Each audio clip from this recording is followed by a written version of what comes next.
L-opinjonista laburista l-avukat Robert Abela jammetti li fil-każ tal-iskandlu ta' Gaffarena diġà hemm ksur tal-liġi. Din id-dikjarazzjoni tal-avukat Robert Abela għamilha waqt il-programm Time Stock li xandar fuq Television Malta u li fejn parteċipaw l-avukat Carola Aquilina, il-President tal-Kunsill Amministrattiv tal-Partit Nazzjonalista u l-avukat u opinjonista laburista Robert Abela.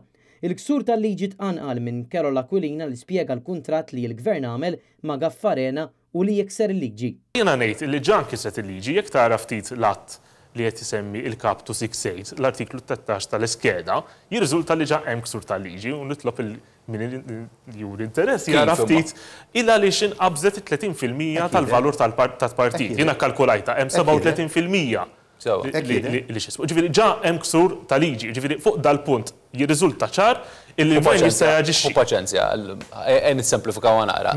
Qabżet il-valur tal-partit. Il-liġi tgħidlek, meta jkun hemm espropju ta' art u il-kumpens ikun fil-forma ta' art u ta' flus, meta jkun hemm differenza fil-valuri, allura qed ikun hemm donazzjoni ta' flus, jekk dik taqbes 30%, dik ma tistax issir. U qiegħda miktuba fil-liġi l-artiklu 13. F'dal-każ saret. F'dal-każ il-valur meta tikkalkulah huwa 37%.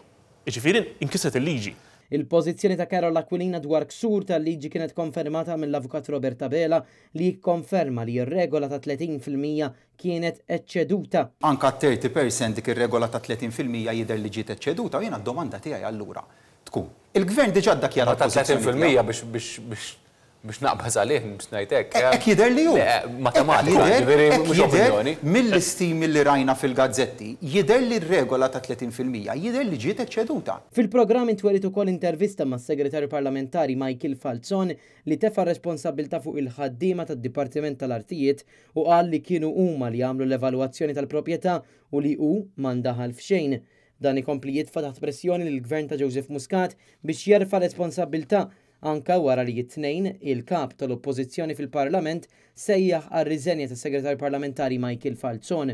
U ammetta l-aħħar ħaġa Michael Falzon, l-Onorevoli Falzon, ammetta wkoll li hu iffirma fuq dan kollu. Mela sifirt miegħu.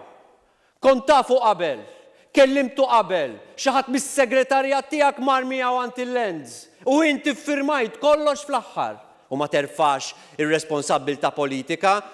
Onorevoli Segretarju Parlamentari, x'qed tagħmel hawn? Erfa' r-responsabbiltà politika għaliex iż-żmien issa qiegħed jgħaddi. Erfa' r-responsabbiltà u rriżenja għaliex din hija korruzzjoni istituzzjonalizzata. It-tnejn il-kap tal-oppożizzjoni appella lill Prim Ministru jerfa' wkoll hu ir-responsabilità politika għaliex dan l-iskandlu seħħ taħt imnieħer il-Prim Ministru Muscat li żamm taħt ir-responsabilità tiegħu stess id-Dipartiment tal-Lands.